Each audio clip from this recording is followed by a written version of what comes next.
네, 시청자 여러분 안녕하십니까? 박성명의 이슈펀치, 천재TV가 마련한 박성명의 이슈펀치. 오늘이 화요일 3월 24일입니다. 화요일 날 올해가 박성명의 이슈펀치가 63번째, 63회인데 오늘 조금 늦게 시작했습니다. 많이 늦게 시작했군요. 2시에 하는데 지금 6시에 시작을 했는데 오늘도 제가 정말로 죄송하게도 개인적인 사정이 불가피한 사정이 있어서 양해를 구해서 우리 제작진한테 인상까지 하다가면서 열심히 달려왔습니다. 조금 늦게 개인적인 사정 때문에 늦었냐면 그것 죄송하게 생각합니다. 양해를 바라겠습니다. 자, 오늘은 주제가 두 개를 잡았습니다. 하나는 이제 21대 총선이 3주 정도 남았습니다. 후보 등록이 목요일날 금요일날, 오늘이 D-2일입니다. 이쯤 되면 궁금한 게 있죠. 도대체 막판에 판세가 어떻게 되고 있는 거야? 저희가 한번 풀어보겠습니다. 구체적인 것은 얘기하면 안 되죠. 그죠? 큰 틀에서 한번 막판에 판세가 어떻게 되고 있는지 좀 괜찮은 여론조사 결과를 놓고 한번 분석을 해보는 시간이 있고, 또 덩달아서 요즘에 이제 총선 끝나고 나오면 바로 대통령 선거 얘기가 또 많이 나올 겁니다. 그렇죠. 대통령 선거도 한 2년 좀 더 남았죠. 대선은 어떨까요? 물론 아직 대선은 많이 나긴 했습니다만 지금 대선 주자들도 얘기가 많이 나오고 있습니다. 이것도 한번 같이 짚어보겠습니다. 그래서 후보 등록 D-2, D-2 막판 판세 분수 요 주제 하나고요. 또 하나는 비례대표 요즘에 여러분 어떻게 보십니까? 비례대표 대한민국 정치의 수준입니다. 저는 막장이라고 얘기를 합니다. 아무튼 그렇다 치더라도 이제는 마지막은 국민들이 판단을 몫입니다. 그죠? 그 몫입니다만 이제는 그 D-2일 후보 등록 그 직전에 여야의 비례대표 후보를 놓고 일어나고 있던 얘기들을 제가 4가지를 한번 추려서 한번 짚어보겠습니다. 핵심만 짚었습니다. 이런 문제가 있구나. 저렇구나. 라고 하는 것들을 아마 공유하시면은 지금의 돌아가는 정치판을 잘 할 수 있는 아주 공유할 수 있는 그런 주제가 될 것 같습니다. 요 2가지 주제를 놓고 오늘도 함께 천지일보의 촉망맞는 차세대 대표 기자 김성환 기자 오셨습니다. 어서 오십시오. 네, 반갑습니다. 반갑습니다. 네. 자, 김성환 기자님은 준비를 상당히 많이 한다고 제가 소문을 들었는데 솔직히 방송이 좀 부담되시죠? 네, 너무나 부담이 됩니다. 그래서 나름대로 준비는 하는데 네. 말이 제대로 잘 안 나와서 글 쓰는 거하고 말하고 많이 다르죠. 그래서 그래도 주변에서 잘한다고 칭찬이 자자하고 또 내용이 상당히 좋다고 그만큼 준비를 많이 해요. 어제도 저한테 전화가 와가지고 왜 빨리 질문지를 준비 안 해주시냐고. 제가 어제도 좀 늦게까지 다른 일을 하느라고 준비를 못 했거든요. 왜 빨리 안 해주시느냐고 막 그래서 밤새 준비해가지고 야단 맞으면서 이렇게 준비하고 그럽니다. 그렇게 철저하게 준비해오는 김성환 기자, 오늘 또 2가지 주제를 한번 얘기를 나눠보겠습니다. 네. 자, 처음에는 우리가 한번 판세 분석을 한다고 말씀드렸죠. 판세 분석은 지금 상황에서는 여론조사를 중심으로 볼 수밖에 없습니다. 여론조사가 굉장히 많습니다. 여기저기 그냥 신문사마다 또 다 하는데 그리고 한 가지를 골랐는데 그나마 좀 괜찮은 것 같아요. 문화일보가 여론조사를 했습니다. 문화일보가 3월 20일부터 21일까지 이틀간 여론조사 기관인 엠브레인 퍼블릭이라고 하는 이 기관에 의뢰를 해서 전국의 만 18세 이상 남녀 1,011명을 상대로 무선전화 면접으로 여론조사를 실시했습니다. 무선전화 면접으로. 이 조사는 통신사가 제공한 휴대전화 가상번호 방식으로 조사를 했습니다. 비교적 팩트에 아주 가까운 그런 조사 결과라고 볼 수가 있습니다. 응답률이 20.2%, 표본 오차가 95% 신뢰 수준의 플러스 마이너스 3.1%포인트이고요. 자세한 내용은 중앙선거 여론조사 심의위원회 홈페이지에 가면은 지금 좀 공개가 됐을 겁니다. 이 내용이 있습니다. 참조해 보시면 좋을 것 같고요. 자, 김성환 기자님. 네. 요 여론조사 결과를 봤더니 우선 지역구 투표하고 이제 비례 투표가 있지 않습니까? 네. 지역구는 어느 당 찍을래? 네. 비례대표는 또 어느 당 찍을래가 등등 있는데 지역구 투표를 봤더니 민주당 38.5% 지지, 통합당 23.1% 지지, 네. 요거만 놓고 보면 오차범위 밖에서 민주당이 상당히 앞서고 있다 봐야 되겠죠. 네네. 그리고 또 하나가 부동층이 있습니다. 부동층. 부동층은 뭐 지지할 만한 정당이 없습니다. 또는 전화통화한다고 끊어버린다든지, 또는 아예 받지를 않는 뭐 이런 게 포함해가지고 우리가 부동층이라고 그러는데 부동층이 무려 29.4%예요. 자, 요거만 놓고 보면은 상당수 유권자들이 아직도 정당에 대해서 어떤 후보는 결정하지 않았다. 그런 생각이 들고, 응답을 한 20.1%의 응답을 한 유권자들은 민주당 38.5, 통합당 23.1로 나타났습니다. 자, 요것만 놓고 보면 전체 판세는 민주당 후보들이 상당히 앞선다고 봐야 될 것 같은데요. 네. 네. 그 문화일보 그 여론조사를 보면 그 민주당이 상당하게 우세하게 나타나고 네, 있습니다. 그렇습니다. 네. 그 우리가 선거 전국이 이제 3주 정도 남았지 않습니까? 네. 그 3주 정도 남았는데 그 3주 전만 해도 사실 3주 전 한 달 전만 해도 사실 여당에서는 굉장히 이번 선거에 어렵지 않느냐. 그 코로나 관련해서 확진자가 굉장히 늘어나면서 정부의 어떤 초동 대처라든가 이런 부분에 대한 비판 여론이 높아지면서 악재가 될 것이다. 네, 굉장히 악재가 될 것이다. 그런 어떤 평가들이 많았습니다. 네. 그래서 이번 선거는 좀 우리가 어렵지 않나 이런 어떤 분석들이 많이 나오고 했는데 3주 만에 굉장하게 많이 바뀌어버렸습니다. 그 원인을 이렇게 분석해 보자면 네. 그 전문가들이 많이 그런 얘기를 합니다. 일단은 그 코로나가 처음에는 그러한 뭐 어떤 방역 대처라든가 그리고 중국인 입국 금지 여론이라든가 마스크 논란이라든가 이런 것들이 굉장히 많았지 않습니까? 네, 네.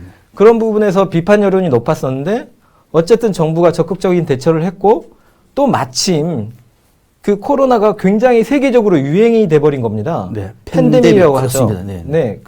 그렇게 유행을 하게 되면서 그 정부가 나름대로 잘하고 있다라는 것들이 이탈리아나 이란이라 여러 각지에서 많은 그런 우호적인 여론이 생겨나고 그런 어떤 보도들이 계속해서 나오고 있고 그래서 우리의 어떤 그 비판 여론들은 좀 상쇄시키고 우리 정부가 그래도 상대적으로 다른 나라에 비해서는 굉장히 잘하고 있구나. 그런 여론이 우호적으로 좀 바뀐 것 같습니다.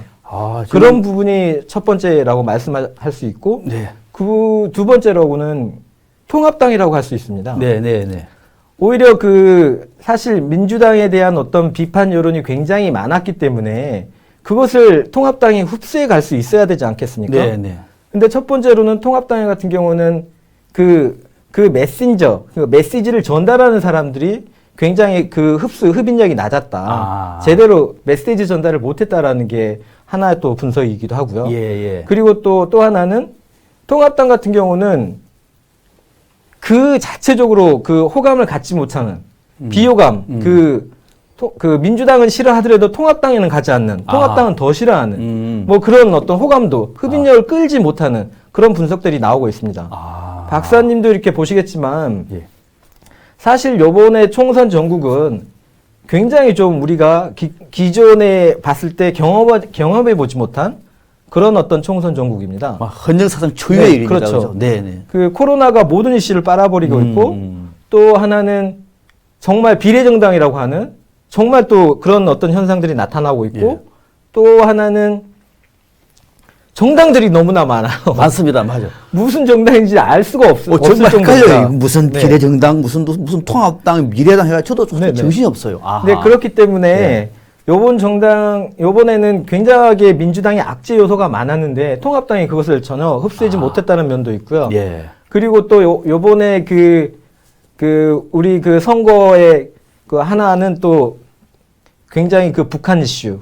북한 우리 이슈. 선거에서 굉장하게 이제 북한 이슈가 많이 다뤄지고 어떤 그 중심에 섰었는데 요번 선거에는 북한 이슈가 완전히 붙여버렸다는 거. 완전히 그러니까 우리가 이 지난 역대 선거에서 볼 수 없었던 그런 현상이고 또 우리가 방송을 보면 정말 다루지를 않아요, 보도를. 한 30분 정도는 거의 코로나 관련 그런 보도들이 있다 보니까 총선에 대한 그 관심도도 굉장히 많이 떨어져 버렸습니다. 그렇기 때문에 지금 민주당이 다소 유리한 국면이다라고 이렇게 볼 수 있겠지만 또 아직 3주 정도 남은 시점에서 또 판세는 바뀔 수 있는 거거든요. 그럼요. 한국 정치에서 3주는 네네. 보통 정치에서 3년입니다. 네. 그죠? 우스갯소리로 그렇게 말하는데 네네. 많이 남았는데 네. 지금 우리 김성환 기자 상당히 연구를 많이 했습니다. 현장에서 발을 뛰는 분이고 뭐 저는 그냥 이렇게 공부하고 글 쓰고 이렇게 하는 분입니다만 합니다만 우리 김성환 기자님은 현장에서 뛰다 보니까 저도 그렇겠다는 생각이 많이 듭니다. 자, 김성환 기자가 제가 이렇게 물었습니다. 좀 그나마 참 괜찮은 여론조사 결과를 봤더니 민주당이 38.5, 통합당이 23.1로 오차 범위 밖에서 뭐 압도적으로 이기고 있다 얘기했는데 왜 그런가? 크게 세 가지, 네 가지를 얘기했네요. 네 가지를 쫙 설명했는데 어느 것 한 개가 우리가 버릴 수 없습니다. 자, 첫 번째, 코로나 대응. 저도요, 코로나 대응 이게 상당히 큰 변수인데 처음에는 우리가 아주 못한 줄 알았습니다. 근데 요즘에 보니까 솔직히 너무 잘하고 있는 것 같아요. 폴 크루그만이라고 하는 노벨상을 받은 경제학자가 제가 자료를 안 가져왔군요. 참 제가 좋아하는 경제학자인데 MIT의 뉴욕타임스에 썼던 기고문에 한국을 배워라라고 합니다. 세계적인 경제학자가 노벨상을 받은 경제학자가 코로나를 보고 한국을 배워라. 지금 미국 보십시오. 한국 배워야 됩니다. 정말로 대응을 잘하고 있는 것이고 이거는 대한민국 국민의 수준이 높다는 얘기예요. 초창기만 하더라도 그냥 특정 지역, 특정 종교, 특정인 몰아치면서 다시 했는데 이제는 그것이 아니라 국민들의 성숙한 의식으로 함께 극복해 나가고 너도 나도 정부에 협조를 하면서 세계적으로 코로나 대책을 해나가는 모범 국가로 되고 있다는 사실 이거는 오히려 정치적으로 보니까 민주당에 유리한 결과가 됐다는 측면 네네. 하나고 두 번째는 통합당, 제1야당 메신저 역할이 약했다 얘기했는데 저는 솔직히 말하면 요즘에 좀 웃깁니다. 위성정당을 만드는 것도 꼼수 중에 꼼수죠. 그 위성정당도 또 했다가 마음에 안 드니까 또 바꿔치기 합니다. 그게 가능하군요, 대한민국에서는. 마음대로 바꿔치기 합니다. 이거 어떻게 생각하십니까? 그 정당이 황교안 개인 정당입니까? 아무튼 바꿔치기 합니다. 이런, 거기서 나오는 불효 마음들, 누구는 또 그만두고, 누구는 또 비판하고, 또 뒤에 꼬리 내리고, 이런 몰골들이 우리 국민들한테는, 민주당도 싫지만은 당신들은 더 싫어! 라고 하는 메시지로 얘기를 했습니다. 그 두 번째가 민주당이 앞서고 있는 배경이고 또 하나가 북한 이슈가 없었다. 북한 이슈가 있으면은 만약 북한이 예를 들어서 북한과 미국이 5월달 정도에 북미 대화를 한다. 그러면은 민주당한테 유리할 텐데 그것도 없고 이전에 북한이 뭐 또 탄도미사일 한번 쏴봐? 또 이렇게 팡 쏴면은 국내 정치에도 영향 미칠 텐데 그것도 없고 그런 점에서 여야의 특별한 북한 변수가 없다는 측면 하나. 마지막으로 이제 방송을 틀면은 코로나 얘기가 너무 많다. 선거 때인데도. 그러나 박성명 이슈펀치는 끝까지 정치를 갑니다.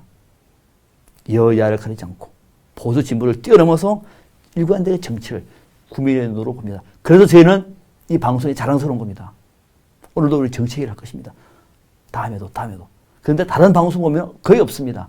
팩트만 전달합니다. 위대한 민주주의는 위대한 민주시민이 만들어가는 겁니다. 코로나를 조심하더라도 정치에 관심을 가져야 됩니다. 누가 잘하는지, 누가 못하는지 천공과 같은 국민의 한 표로 심판해야 됩니다. 그런데 심판할 수는 너무 뉴스가 없습니다. 누구를 심판해야 돼요? 다 심판해버릴까요? 이런 네 가지 때문에 그래도 판세는 민주당한테 그래도 유리하게 돌아가고 있는 것 같다. 그러나 더 중요한 거는 앞으로 3주는 모른다. 한국 정치에서 3주는 보통 3년으로 칠수되는 긴 시간이다. 이런 얘기를 합니다만은 3주 동안은 잘 모르겠다.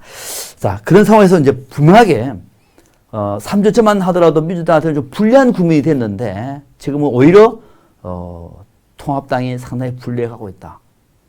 자, 그러면은 두 지역, 두 정당이 교차하고 있는 지역, 가장 충돌하는 지역이 어딜까요? 부산, 경남이죠. 어딜까요?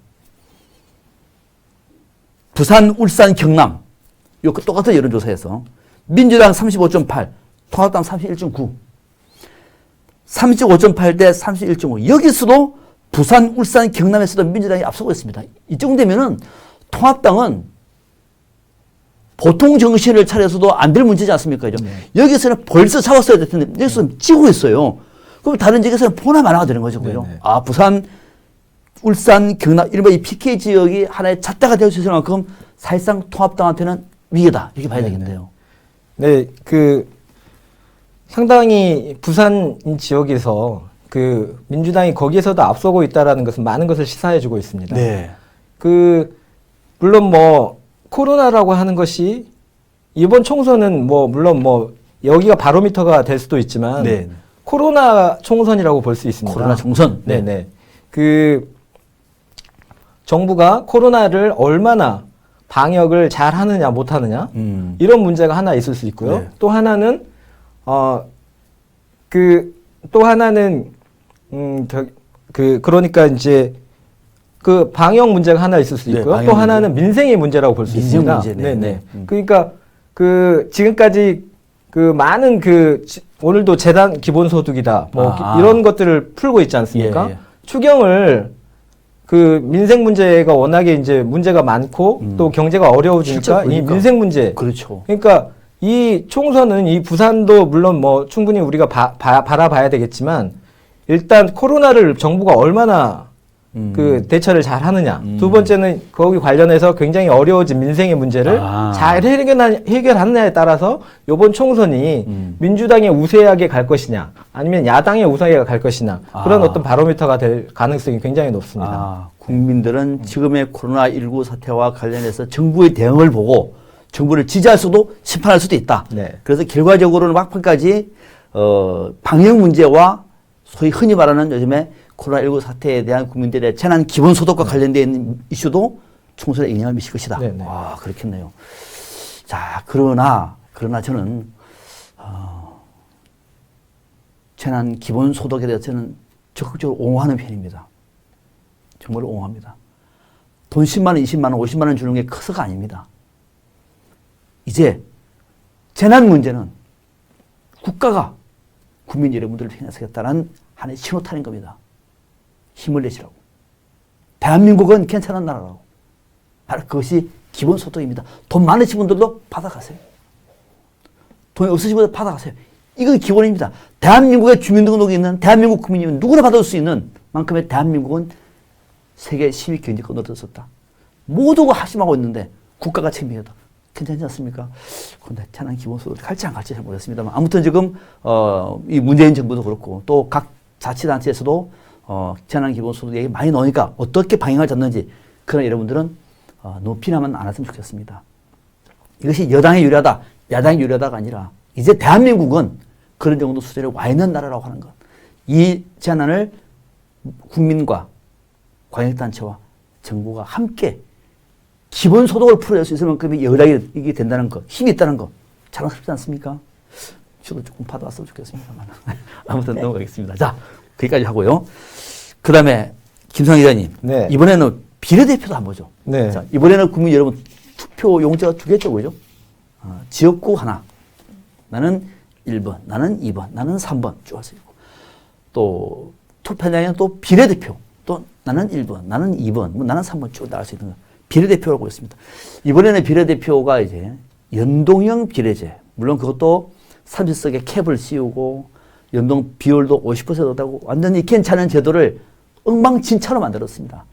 이것도 제가 한번 얘기를 하고 싶은데 저는 제가 한 20여 년 전부터, 한 5, 6년 전부터 연동형 비례제 독일식 정당 명부식 비례대표제에 대해서 수없이 강연도 하고 방송도 하고 칼럼도 쓰고 했습니다만 이렇게 망가지리라고는 상상도 못했습니다.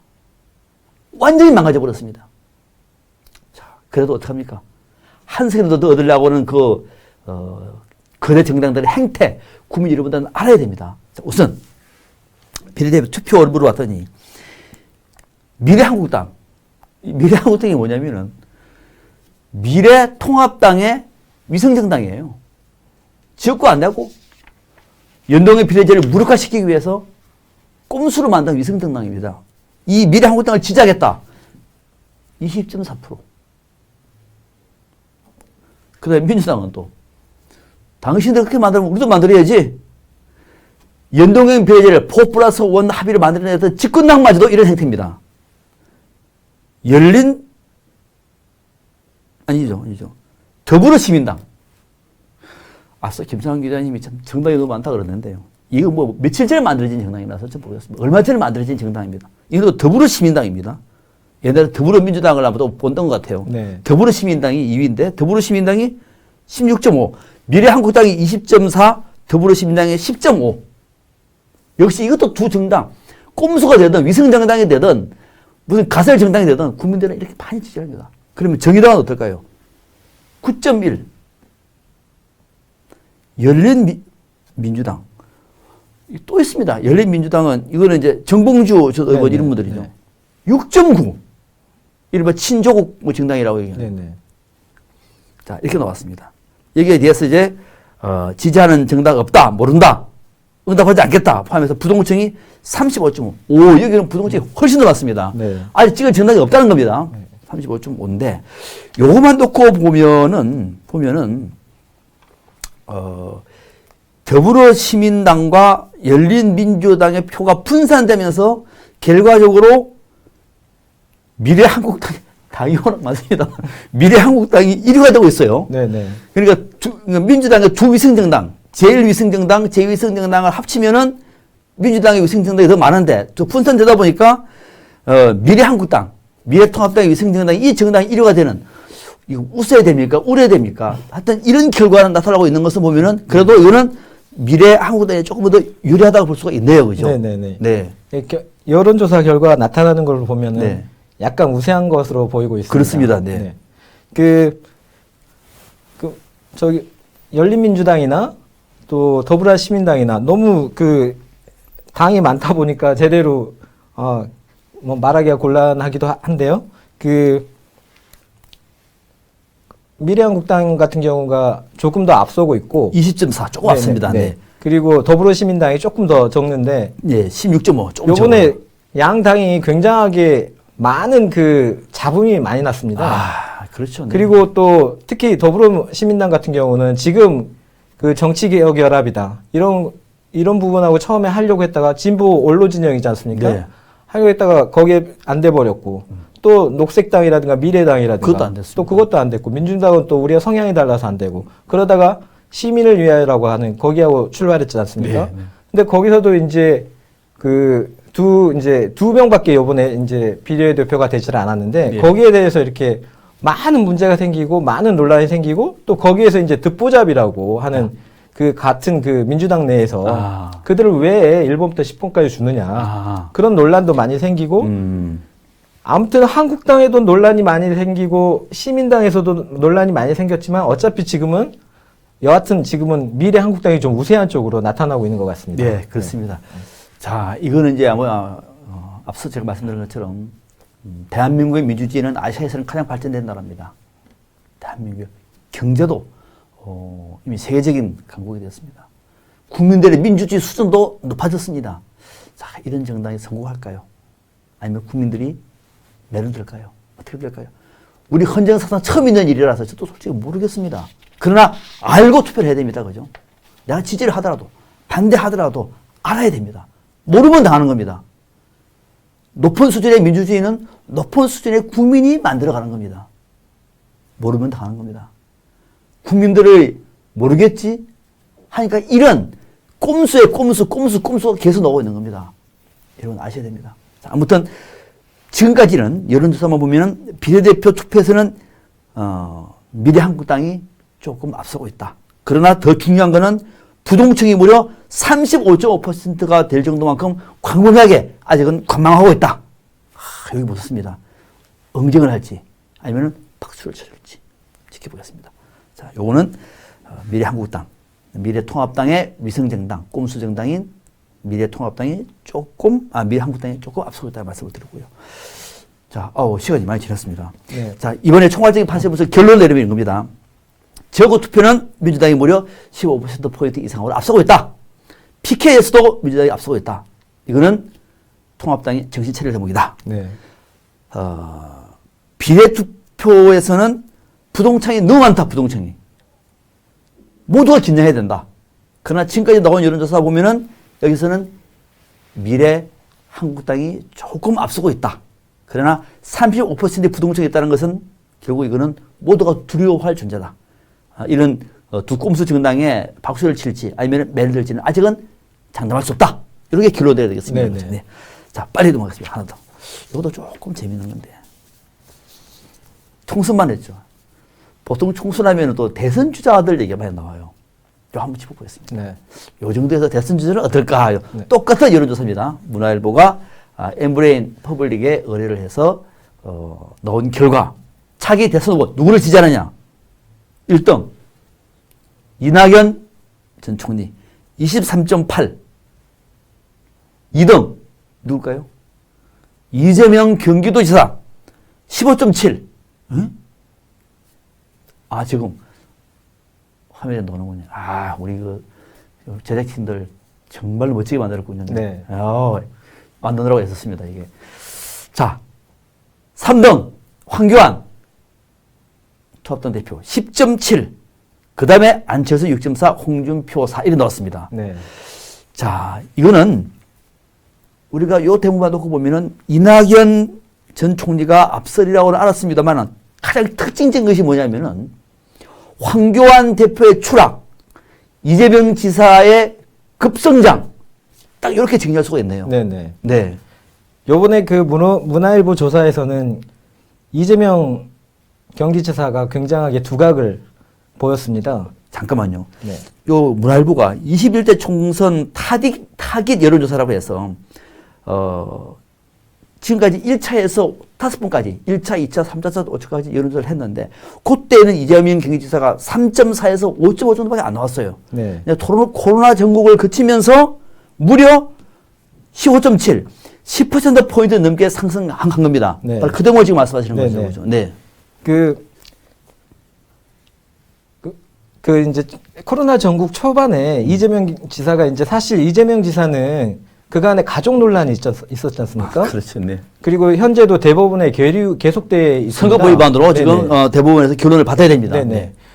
그렇기 때문에 그 이재명 지사는 사실 정치권에서 상당히 좀 멀어지는 부분 그런 부분들이 좀 보였습니다. 네네. 그리고 대중들의 어떤 시선에서 좀 벗어나 있는 그런 어떤 형국이었는데 요번에 이제 코로나 전국을 거치면서 이재명 지사 갑자기 치고 나왔습니다. 예.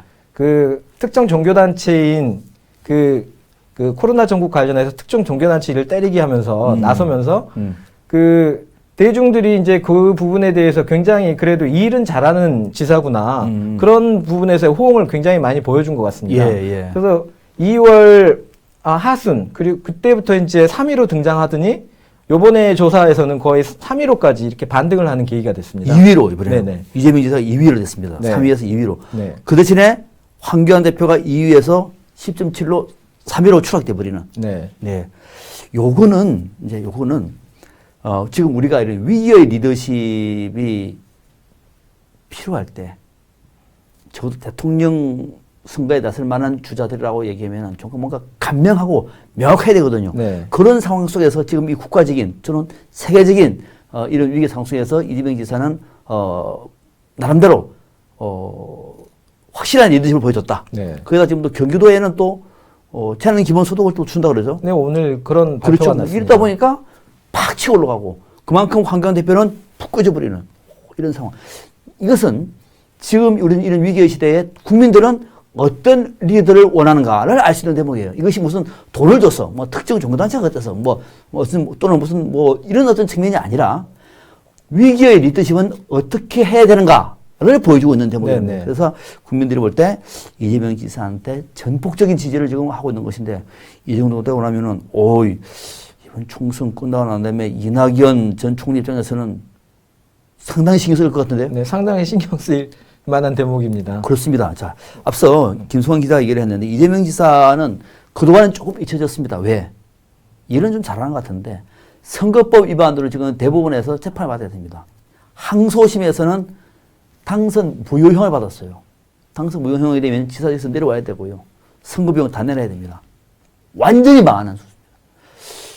그래서 항소심에서 300만 원입니다. 벌금. 300만 원.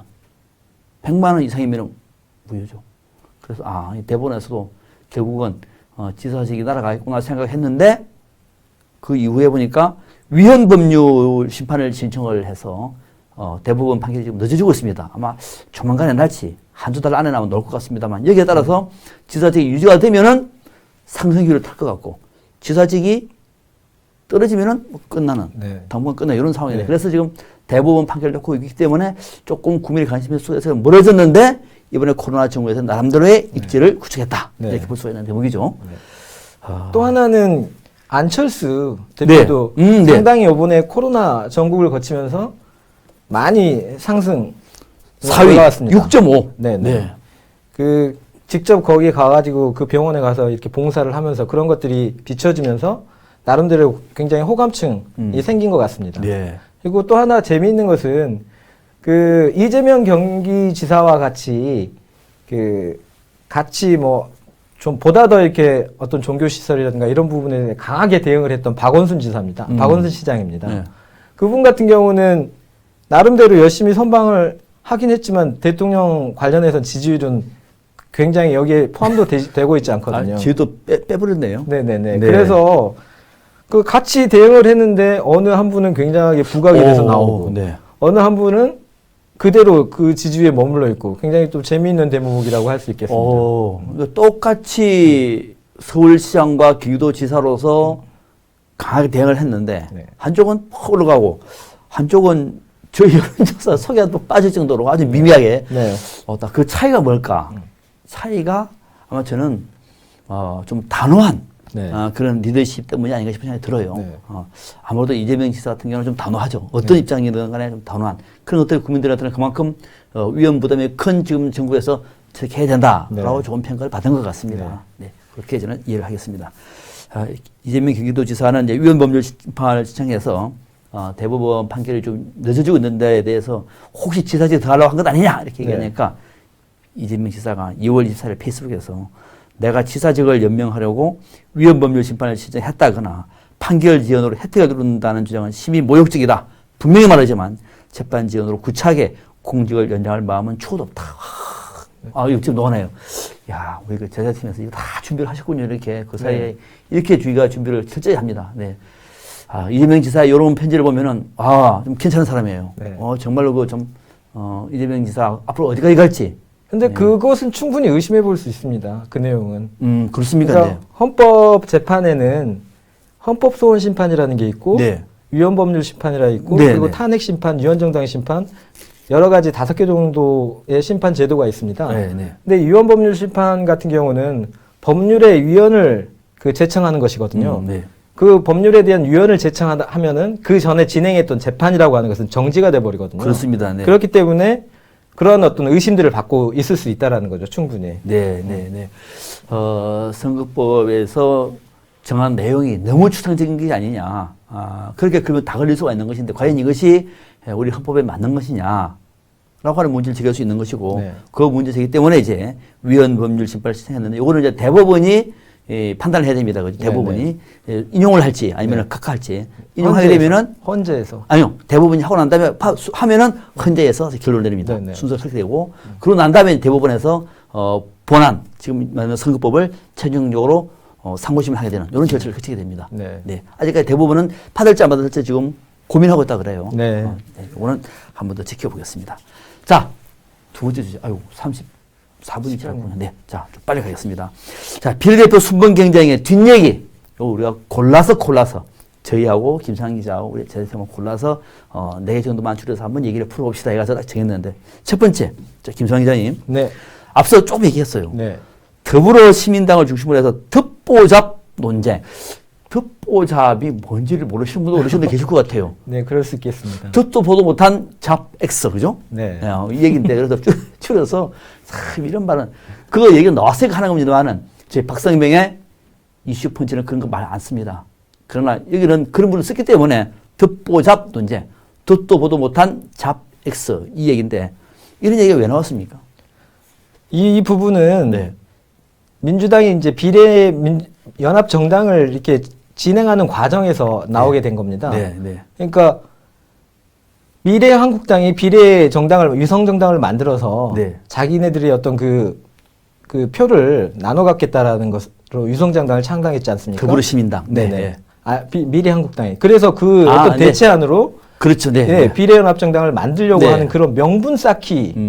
그러니까 굉장하게 니네가 이렇게 미래한국당 만들 때 그렇게 비난, 꼼수다, 뭐다 이런 비난을 했었는데 다시 민주당조차도 그런 그 비례연합정당을 만드는 과정이었죠. 거기에 대한 어떤 비난을 받기가 싫은 거죠. 네, 네. 그래서 그 부분에 대한 어떤 명분 쌓기의 과정으로 다양한 정의당을 비롯한 어떤 다양한 어떤 소수 정당을 원내에 진입시키겠다라고 하는 그 본래 추구하고자 했던 선거제도 있지 않습니까? 네, 네. 거기에 대한 어떤 어느 정도 충족시키기 위해서 만들어냈는데 그 과정에서 1번부터 비례 그 순번 있지 않습니까? 예. 거기에서 1번부터 10번까지를 주겠다라고 한 것입니다. 처음에는 그 의도가 굉장히 좋았습니다. 네. 거기에 대해서 어떤 그 나름대로의 어떤 그 명분이라든가 비례연합정당을 하게 되는 과정을 충분히 설명할 수 있었다라는 거죠. 네, 어느 정도 네. 비난은 감수하고 1번부터 10번은 무조건 당선권인데. 네, 네.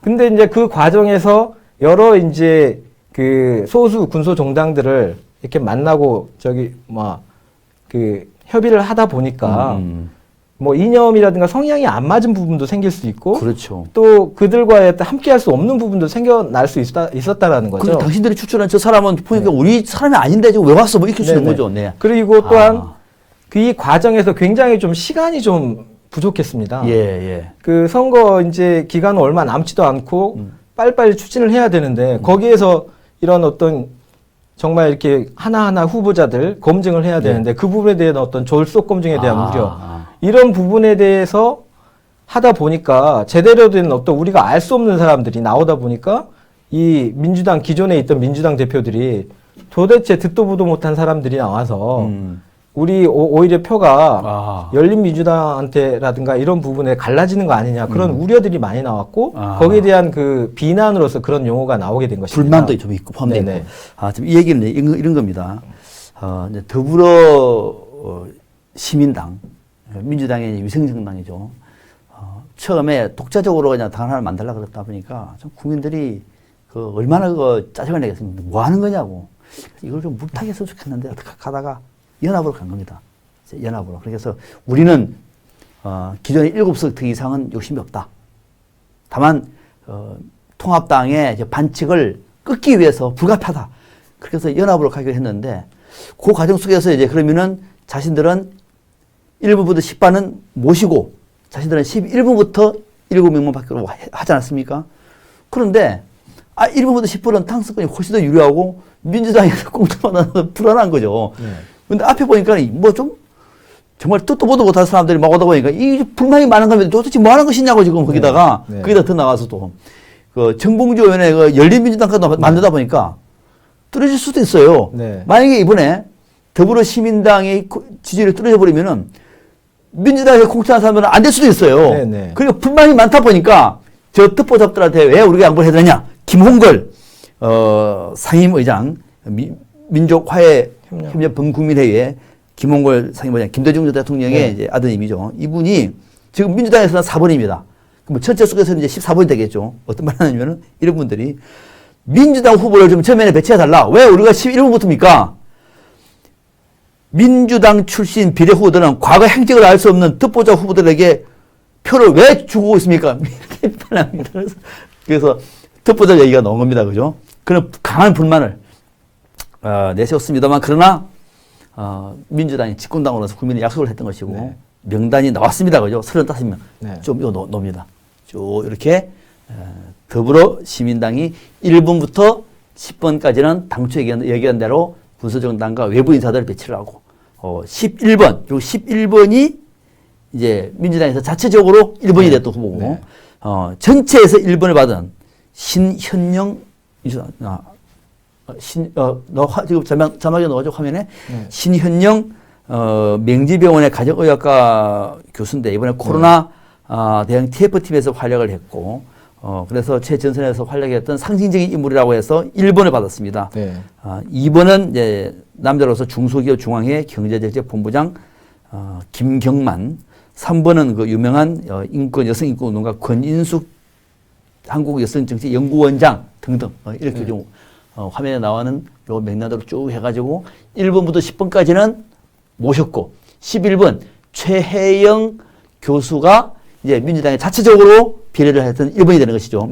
그래서 만약에 이 정당에 대한 정당 투표율이 낮으면은 민주당에서 추천한 비례대표는 한 명도 안 될 수도 있는 것이고 잘하면은 10명이 될 수도 있는 것이고 그리고 그런 상황에서 불안하잖아요. 네. 그러면 뒤에 배치되는 김홍걸 상임의장 등등해서 앞에 있는 사람들한테 듣보잡이라고 비판을 해버렸습니다. 듣보잡. 자, 국민 여러분들은 듣보잡한테 투표를 하시겠습니까? 예. 자, 두 번째 주제입니다. 두 번째 주제. 미래한국당이 김수환 기자님, 이것도 네. 뭡니까? 한국당에서 어렵게 당을 꾸려서 공천을 했는데 사흘 만에 공천이 뒤집어져 버렸어요. 네. 헌정사상 초유의 일인데다가 또 이 뒤집는 것도 또 처음이에요. 네. 이 정도 되면은 이거는 정치가 아니고 네. 이거는 국민들을 우습게 하는 것도 아니고 아무튼 이번 공천이 완전히 뒤집어지면서 1번에서 20번 안에는 대체적으로 황교안 대표의 주변 인사들, 네. 황교안 대표가 영입했던 인사들의 대거 배치된 것이 가장 큰 특징이다 이렇게 얘기가 되고 있는 것 같아요. 네. 요번에 그 미래한국당 한성교 대표의 난이라고까지 얘기를 했었죠. 한성교의 난. 네. 거기에 따른 그 여러 가지 분석들이 나왔는데 네. 첫 번째로는 그 자기의 어떤 다른 살림을 꾸리려고 하는 거 아니냐. 뭐 이런 분석들이 나오고 했었습니다. 우리는 자매 정당이 아니고 네네. 별도야. 네, 별도야. 내가 총선 끝나나 내가 당 대표가 돼가지고 독재를 할 거야라는 생각도 네네. 있었던 거죠. 네, 그런 어떤 생각들, 그 분석들도 나왔고요. 그리고 또 하나는 안철수 계를 중간에 만났지 않습니까? 네네. 그래서 그 안철수 어떤 대표를 통해서 그 친이계, 그러니까 황교안 통합당에서는 친박계 친이계 이렇게 나뉘지 않습니까? 네. 근데 보수 통합 추진에서부터 박형준 위원장을 통해서부터 네. 계속해서 친이계, 네. 친이계들이 이 안철수 문제를, 안철수 대표는 전혀 생각지도 않는데 네. 이 안철수 대표를 중심으로 해서 하나의 어떤 그 교섭단체를 중심으로, 그리고 한성교 대표가 그 안철수 그 대표에게 당 대표도 줄 수 있다라고 이렇게 말을 한 적이 있거든요. 그렇습니다. 네, 네. 네, 그렇기 때문에 그런 어떤 하나의 또 부분이 아니냐, 그런 어떤 분석들이 나오곤 했습니다. 자, 지금 미래한국당은 통합당의 이제 위성 정당이죠. 한성교 대표가 있었고 공병호 박사가 공천관리위원장을 맡아가지고 명단을 발표를 했는데 바꿔버렸습니다. 그래서 이번에는 1번으로 윤주경 전 독립기념관장이 1번을 받았습니다. 당초에는 21번. 21번이면 거의 당선에서 멀어지지 않습니까? 네. 21번에다가 1번을 받습니다. 이거 뭐 거의 뭐 마법사가 이거 떡가루 만지듯이 또 떡국물 만지는 이런 방식인데 21번에다가 1번을 왔고요. 1번이 됐던 조수진 전 동아일보 논설위원은 이번에 5번으로 바꾸고 이렇게 해가지고 당선권 안에서 황교안 대표 쪽 인사들이 많습니다 보니까 윤주경 독립기념관장 또 남자 1번 전체 2번이 윤창현 한국금융연구원장도 들어왔고 3번도 마찬가지로 한무경 여성경제연합회 회장 등 해서 이들은 대부분 21번에서 그 이후에 있던 사람들이에요. 탈락이 가능성이 높았던 인사들이 이번에 팔을 뒤집으면서 당선 가능성으로 들어왔습니다. 당초의 명단을 바꿔버렸습니다. 그러니까 한성교의 난을 무력지압을 한 거군요. 네네. 일종의 그죠? 네, 한성교 대표도 처음에는 굉장히 반발을 많이 했었습니다. 네. 근데 바로 다음 날인가 꼬리를 내렸죠, 사실. 그렇습니다. 근데 그 부분에 대한 어떤 분석들이 얘기들이 많이 나오고 있습니다. 왜 갑자기 이렇게 고개를 숙였을까? 거기에 대한 얘기는 궁금해요. 왜 그렇습니까? 네, 첫 번째로는 전문가들 얘기로는 그 보수 통합이 이대로 가다가는 보수가 완전히 선거에서 kil패하겠다라는 어떤 보수 원로들의 어떤 그 설득이라든가 이런 게 있었다. 뭐 이런 얘기들이 나오고 있고요. 또 하나는 그 비례 과정에서 물론 황교안 대표의 어떤 친황 체제가 구축이 되긴 했지만 자기의 어떤 세력들, 자기가 추천했던 사람들을 어느 정도 넣어달라는 그러한 물밑 협의가 이루어졌다라고 하는 어떤 그런 얘기들이 많이 나오고 있습니다. 그렇군요. 그러니까 지금 보니까 방금 김성환 기자가 한성교 전 대표가 처음에는 강하게 나올 것 같더니 꼬리를 내렸습니다. 저희 경솔함에 부끄러움을 느끼게 됐습니다. 지난주 있었던 비례대표 공천과 관련한 사태에 책임을 통과합니다. 꼬리를 내렸습니다. 왜 그랬을까요, 갑자기? 처음에 세게 나올 것 같다가.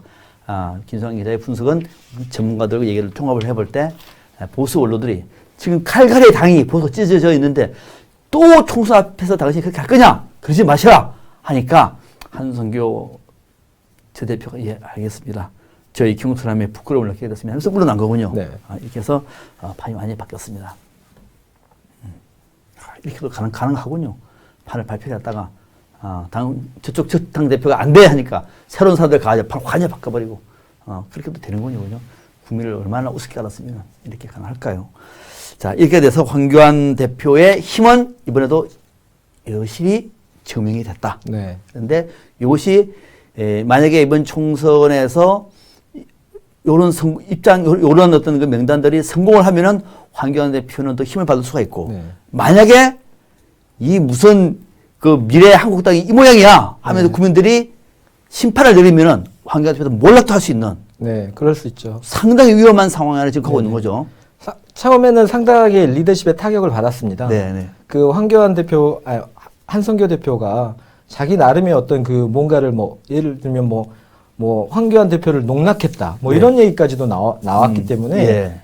굉장하게 좀 타격을 받긴 했는데 요번에 과정을 통해서 또 힘을 다시 발휘했다 그런 어떤 평가들이 나오고 있고 예. 요번에 선거까지 잘 치러지면 그리고 또 자기의 어떤 종로구에서 선거도에서 혹시라도 이기게 되면 대권 가도에도 굉장하게 야. 그 장밋빛 을 보여줄 수 있다라는 어떤 분석들이 나오고 있습니다. 예. 당을 이제 미래 한국당까지도 이제 황교안 체제로 다시 구축을 했기 때문에 이번 총선에서 의미 있는 결과가 나오면은 황교안 대표한테는 좀 더 대선까지 갈 수 있는 길이 좀 더 평탄해질 수도 있겠다라고 하는 분석이고, 네. 반대로 국민들한테 도대체 이 정당이 뭐야?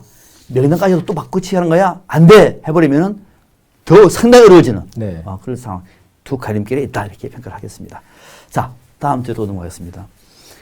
자, 이번에 이분 얘기를 좀 해야 될 것 같아요. 정봉주 저는 뭐 저도 조금 압니다만은 이 열린민주당 이름도 또 열린민주당인 것 같아요. 네. 참 묘하게 이름 참 잘 짓는 것 같아요. 앞에는 더불어시민당, 이번에는 열린민주당. 헷갈려서 정말 모르겠습니다. 뭐가 뭔지 그 정당을 이번 총선이라면 싹 없어질 정당. 아마 적지 않을 겁니다. 그죠? 이런 정당은 살지 모르겠습니다만 아무튼 이 정봉주 의원 지금 뭐 당의 최고위원을 맡고 있는데 열린민주당하고 지금의 민주당하고 좀 논쟁이 있는 것 같아요. 네. 한쪽은 우리 그 총선 끝나면은 뭐 통합할 겁니다. 그러니까 이거는 정봉주 의원, 전 의원 쪽이고 민주당의 이하철 대표는 무슨 말을 한 겁니까? 안 돼요. 이렇습니다. 네. 그러다 또 얼마 전에는 민주당 쪽에서 뭐 꼭 그렇게 뭐 통합은 아니라고 하더라도 연합을 할 수 있다고 또 발을 뺐어요. 네네. 그러고 난 다음에 이제 정봉주 최고위원 같은 경우에는 결국은 함께 윈윈하는 거다. 네. 뭐 이런 입장을 지금 정리하고 있는 것 같습니다. 자, 그러면은 단도직입적으로 김남 기자님, 두 정당이요. 총선 끝나고 난 다음에 통합할까요? 통합하지 않겠습니까? 아주 당연히 그죠. 당연히 통합하죠. 왜 안 한다고 그러죠? 자, 이번에 그 정봉주 의원, 전 의원 같은 경우에는 뭐냐면 대부분 친조국 인사들이 많아요. 그죠? 네네. 뭐 최강욱 전 비서관 등에서 친조.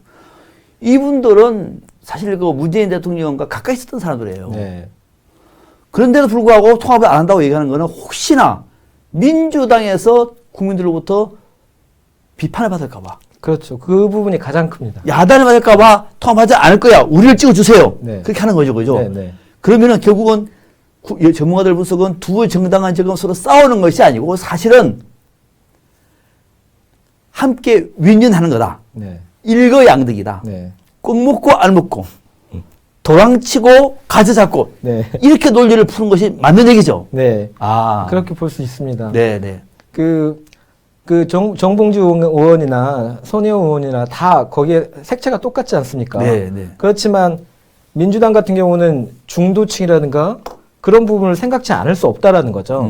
그래서 친조국이라든가 뭐 이런 부분에 색채가 너무 강하신 분들이기 때문에 이런 부분들을 또 싫어하는 분들을 끌어안을 수가 있어야 되는데 그 부분들하고 다 함께 하다 보면 이 중도층이라든가 이런 부분을 끌어안을 수 없을 수가 있다라는 거죠. 그렇죠. 네. 그런 부분에 대한 어떤 이런 보여주기식 그러면서 이렇게 서로 티격태격하는 그런 모습을 보여주는 게 아닌가 예. 그런 어떤 평가들이 나오고 있습니다.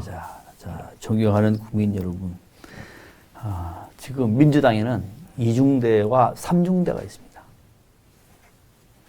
마치 서로가 다른 것처럼 싸웁니다만은 선거 총선 이후에는 저는 통합하리라고 봅니다. 김성환 기자도 통합하리라고 봅니다. 그러나 지금 아닌 것처럼 싸우고 있습니다. 양쪽표를 극대화시키기 위해서 윈윈 게임이라고 얘기합니다. 자기들끼리는. 우리 국민들을 어떻게 보고 이렇게 이런 말 할까요? 어떻게 보고. 조국 전 교수 인기가 많았습니다. 그걸 깃발로 해가지고 사람들을 끌어모으는 것이 올바른 정치라고 보십니까? 민주당 뻔히 알면서 뻔히 자신들도 다 하나 만다고 저쪽도 다 하나 먹고 꼭 먹고 안 먹고 도랑치고 과대치고 그러면서도 혹시 국민이 들어와서 우리랑 같이 하지 않을 거야. 진짜 않을까요? 민주당 국민들은 쏘았습니다. 이 말도 국민들은 아마 믿지 않을 겁니다. 국민 여러분들이 판단하셔야 됩니다. 이런 정당은 옳다, 옳지 않다. 뭘까요? 국민 여러분들이 깨어있는 박사명의 20분지를 보는 국민 여러분들이 판단하셔야 됩니다. 어떻게 생각하지 않겠습니다. 시간이 다 됐어요. 마지막 하나만 빨리 짚고 가겠습니다. 네. 자, 네 번째 주제. 정의당이 황교안 한국당 대표를 고발을 했습니다. 네. 무슨 일이죠? 선거법 위반으로. 선거법 위반으로, 네. 미래한국당이 그 객체가 다른 정당이지 않습니까? 네, 네. 근데 그 부분에 대한 어떤 정당 설립의 자유라든가 이런 부분을 침해했다라는 거죠. 네. 그러니까 우리 헌법 8조에서는 정당 설립의 자유를 규정해 놓고 있습니다. 네, 네. 그런 부분에 대한 어떤 공당의 한 대표를 쳐내고 또한 새로운 대표를 앉히고 또 거기에 어떤 선거운동, 공선법 위반으로도 이렇게 고발하고 있거든요. 네, 네. 근데 이런 부분에 대해서 좀 안타까운 일들이 생겨나고 있습니다. 네, 그러니까 황교안 대표는 미래통합당의 당 대표인데 네. 미래통합당과는 법적으로 전혀 다른 객체. 미래한국당의 인사 문제까지도 공천 문제까지도 개입을 한다. 네. 선거법 위반이다. 네. 그렇게 해서 고발을 했는데 자, 어떤 선거법이 있을까요? 제가 찾아왔습니다. 봅니다. 자, 잘 보십시오. 선거법 88조 타 후보자를 위한 선거운동 금지 조항이 되겠습니다. 네. 압축하면은 후보자가 황교안 대표 후보자죠, 종대 후보자입니다. 후보자가 다른 정당이나 지금 다른 정당이죠. 다른 정당이나 등등등에서 다른 후보자를 위한 선거운동을 할 수 없다고 되어 있습니다. 선거법 88조 없다고 되어 있습니다. 선거운동 지금 할 수 없다. 선거운동 안 한다고 보십니까? 또 하나 선거의 자유방해제 237조 1항에 보면은 선거에 관해서 다음 각 호의 하나에 해당하는 자는 10년 이하의 징역 또는 500만 원 이상 3천만 원 이하의 벌금에 처한다. 중에 하나가 뭐냐? 업무, 고용, 기타의 관계로 인해서 자기의 보호, 지휘, 감독하에 있는 자의 특정 정당이나 후보자를 지지, 추천하거나 반대하도록 강요한 자 500만 원 이상 3천만 원 이하의 벌금 또는 10년 이하의 징역. 황교안 대표가 한국당에 있는 인사들을 저쪽에 통합당에 있는 인사를 저쪽에 한국당으로 보내서 후보자를 지지나 추천하거나 또는 반대하도록 강요입니다. 강요한 게 아닙니다. 이름은 또 모르겠습니다. 아무튼 강요한 자는 237조 위반한 겁니다. 이 문제와 관련해서 정의당이 황교안 대표를 검찰에 고발을 했습니다. 정의당 얘기는 황교안 대표가 공공연히 꼭두가시 정당의 창당을 지시하고 창당 과정에 적극적으로 개입한 것은 정당 설립의 자유를 침해했다.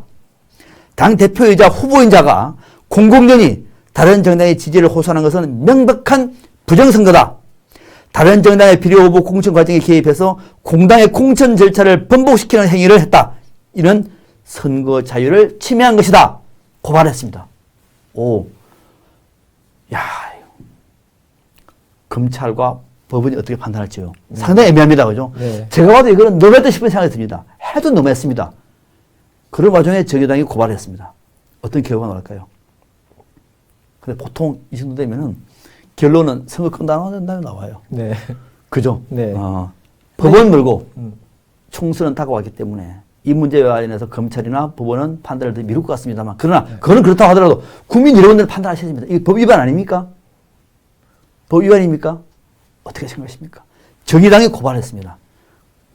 선거가 끝나고 난 다음에도 과연 검찰과 법원은 어떤 판단을 내릴지 이 땅에 불법이라고 하는 이름으로 또는 꼼수라고 하는 이름으로 정치의 변태들이 설치는 그런 시대를 끝장날 때까지 박사님의 20분지는 한시도 눈을 감지 않겠습니다. 김대중 수고하셨습니다. 네, 수고하셨습니다. 네, 박사님의 20번째 오늘 여기서 마치고요. 저희는 또 다음 주에 또 새로운 뉴스로 인사드리겠습니다. 시청해주셔서 고맙습니다. 고맙습니다.